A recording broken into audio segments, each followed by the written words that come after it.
your hands down now. We say all power to all people. We say white power to white people.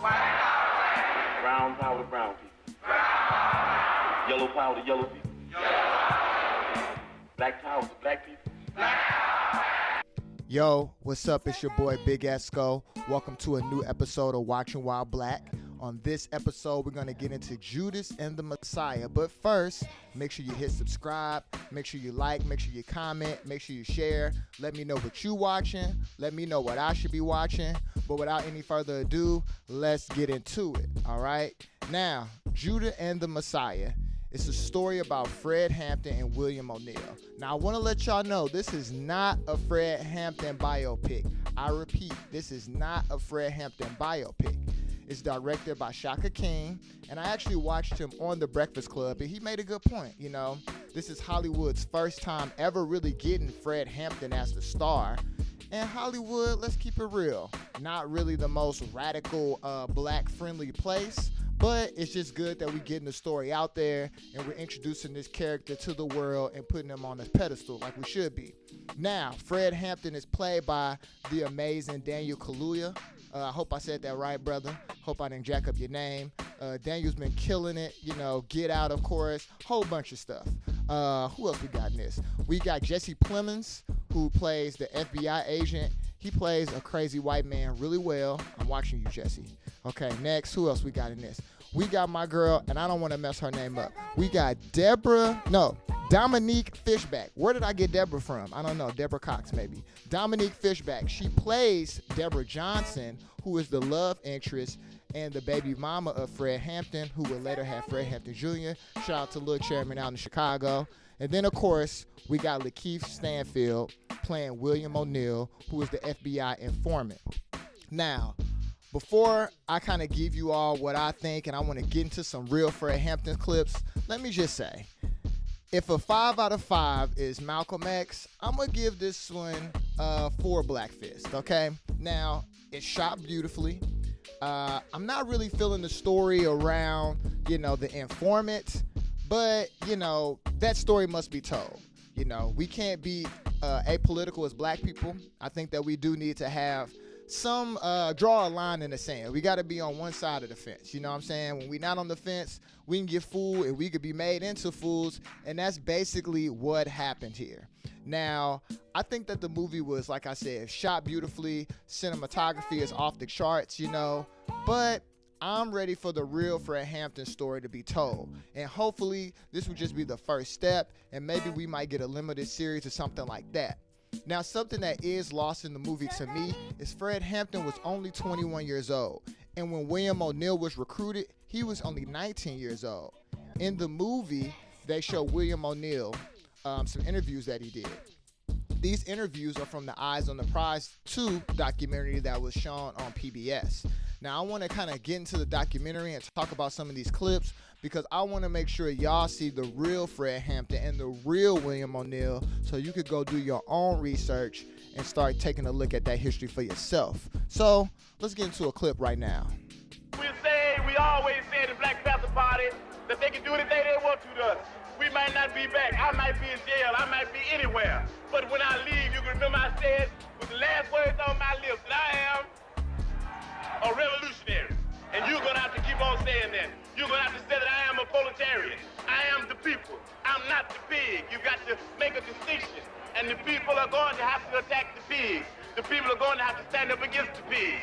That's what the pastors are doing. That's what the pastors are doing all over the world. You see what I'm saying? The chairman, Fred Hampton, electrifying, captivating, only 21 years old. But like I said, William O'Neill was deceived by a grown man. You know, let's go up to the top. J. Edgar Hoover, whatever the fuck his name was, who was hating on all of our black revolutionaries, killing everybody, you know what I mean? Making it seem like they was doing something more than beyond taking care of the kids and taking care of their community, as if we hadn't just been lynched. But I digress, you know. I think something that is also not really depicted in the movie, because you can only show so much in a couple hours, is how young and naive William O'Neill is. Take a look at this clip right here of him talking about his involvement, and you can see how dude really doesn't get his real involvement and what he was actually doing. My recruitment by the FBI was very efficient, very simple, really. I'd stolen a car and went joyriding over the state limit, and they had a potential case against me, and I was looking for an opportunity to work it off. And a couple of months later, that opportunity came when FBI agent Roy Mitchell asked me to go down to the local office of the Black Panther Party and try to gain membership. You know what I mean? He don't get it. And the Black Panther Party as a whole was really representing something that we still haven't replicated to this day. I mean, the Nation of Islam has done a lot of good things. You had the Rainbow Coalition do some stuff. Obviously, the predecessors of Malcolm and Martin did their thing. But even to this day, we still haven't been able to replicate that kind of on-the-ground DIY, really in the community impact that the Black Panther Party was able to do across the country. Now, something that the movie doesn't really talk about is the community's reaction to the chairman being assassinated. What actually took place was, after a while, after the story blew up and people realized that the Chicago Police Department was full of shit, what they actually did was, as the Black Panther Party, they invited the neighborhood to come and actually walk through the apartment and see what that scene was like for themselves. Check this out. Members of the Black Panther Party were taking people from the community through the apartment so they can actually see what was going on. People were able to go through the house, and they were lined up all around the block in the cold in the wintertime to see what actually happened. Don't touch nothing, don't move nothing, cause we want to keep everything just the way it is. Don't touch no walls. This here is the room where the first brother Mark Clark was murdered at.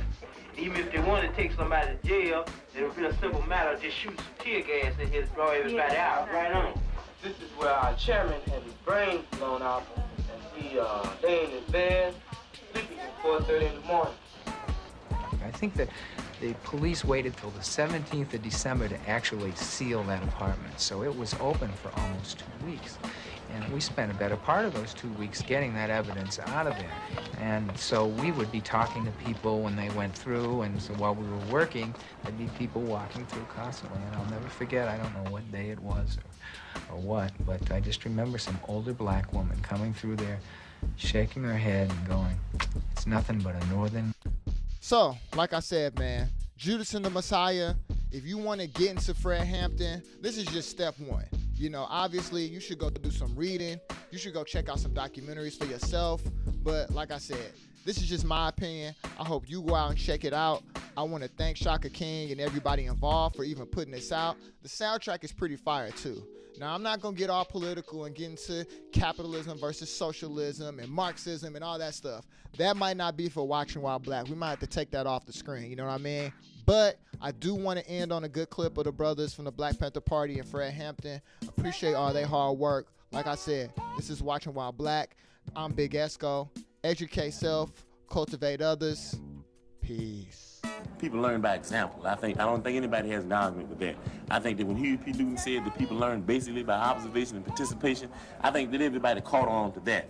So what we're saying very simply is that if they learn by observation and participation, then we need to do more acting than we need to do writing. And I think the Black Panther Party is doing that. That we didn't talk about a Breakfast for Children program, we've got one. Come on in, little brother. Come on in, little sister. Y'all can sit down and get something to eat. Some brother. Y'all take off y'all coat. Sit down, man. Everybody gonna need y'all can eat.